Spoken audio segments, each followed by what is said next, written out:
श्री गुरु चरण सरोज रज निज मन मुकुरु सुधार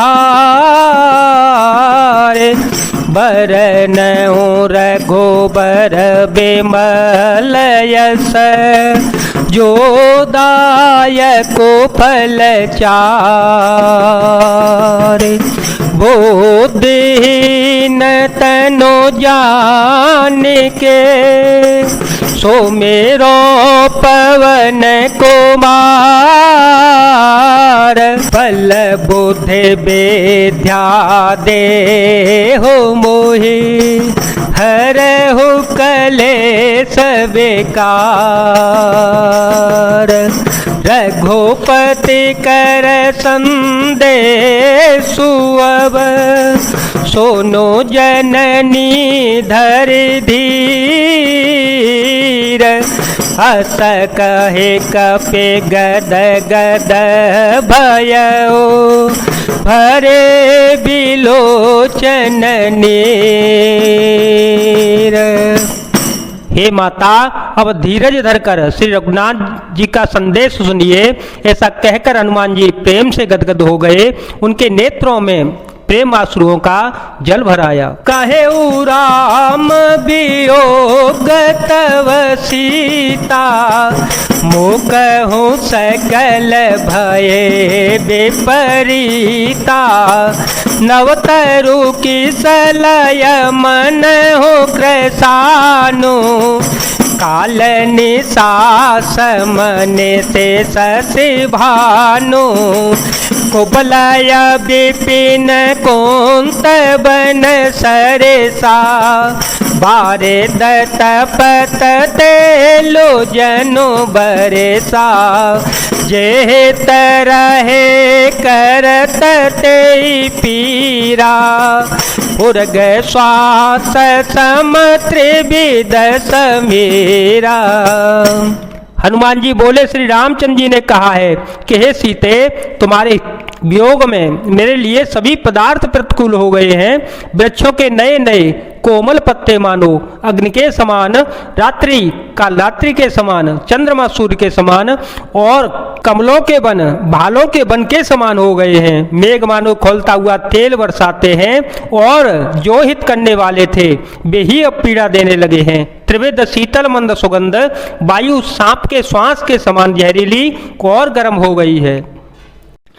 कहेहु ते कछु दुख घटी होई कहेहु ते कछु दुख घटी होई काहि कहो यह जान न कोई काहे कहो यह जान न कोई तत्व प्रेम कर ममयरो तोरा जानत पियाए कुमनो मोरा सो मनो सदा रहत तो ही पाही जानो पे तेरा सुयत ने माही प्रभु संदेश सुनत बेदेही प्रभु संदेश सुनत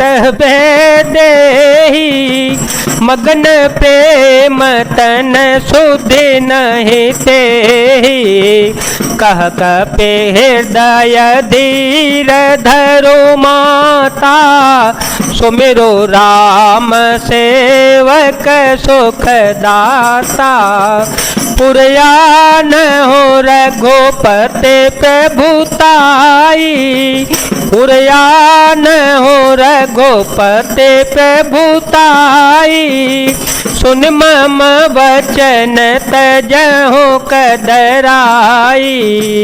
मन का दुख कह डालने से भी कुछ घट जाता है, पर कहूँ किससे, यह दुख कोई जानता नहीं। हे प्रिय, मेरे और तेरे प्रेम का तत्व रहस्य एक मेरा मन ही जानता है और वह मन सदा ही तेरे पास रहता है। बस मेरे प्रेम का सार इतने में ही समझ ले। प्रभु का उनका संदेश सुनते ही जानकी जी प्रेम में मग्न हो गईं। उन्हें शरीर की सुध बुध न रही। हनुमान जी ने कहा, हे माता, हृदय में धैर्य धारण करो और सेवकों को सुख देने वाले श्री रामचंद्र जी का स्मरण करो। श्री रघुनाथ जी की प्रभुता को हृदय में लाओ और मेरे वचन सुनकर कायरता छोड़ दो। निश्चर निकर पतंग सम रघुपति बाण कृशानो जननी हृदय धीर धरो जरे निशाचरो जानो। राक्षसों के समूह पतंगों के समान और श्री रघुनाथ जी के बाण अग्नि के समान है। हे माता, हृदय में थोड़ा सा धैर्य धारण करो और राक्षसों को जला ही समझो। जो रघुबीर होती सुधि पाई, जो रघुबीर होती सुधि पाई, करते नहीं विलंब रघुराई, करते नहीं विलंब रघुराई। राम बानर बियुए जानकी, तम बरोत कह जातो धान के, अब ही मातो में जाओ लवाए, प्रभु आय सुनहि राम दोहाए। कछुक देव सजननी धरु धीरा, कपिह सहित हहि रघुबीरा। श्री रामचंद्र जी ने यदि खबर पाई होती तो वे विलंब न करते। हे जानकी जी, श्री राम बाण रूपी सूर्य के उदय होने पर राक्षसों की सेना रूपी अंधकार कहाँ रह सकता है। हे माता, मैं आपको अभी यहाँ से लेवा ले जाऊं, पर श्री रामचंद्र जी की शपथ है, मुझे प्रभु उनकी आज्ञा नहीं है। अतः हे माता, कुछ दिन और धीरज धारण करो, श्री रामचंद्र जी बानरों सहित यहाँ आवेंगे। निश्चर मारी तो हिले जय हहीं, निश्चर मारी तो हिले जय हहीं, तेहु पुर नारदा दे जसो गे हहीं, तेहु पुर नारदा दे जसो गे हहीं। है सुत कपिसव तुम ही समाना, जातो धान अते भटवलवाना।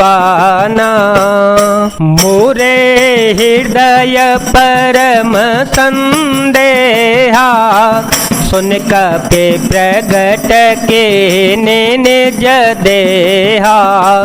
कनक भूधराकार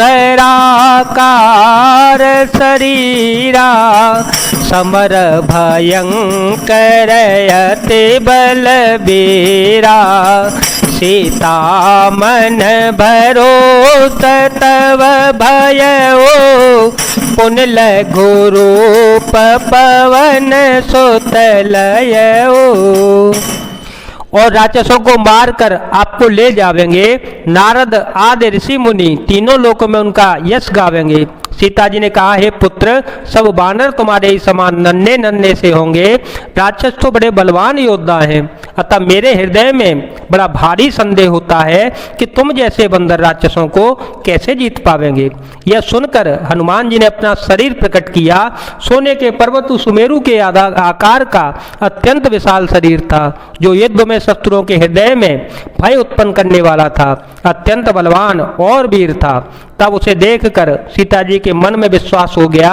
हनुमान जी ने फिर छोटा रूप धारण कर लिया।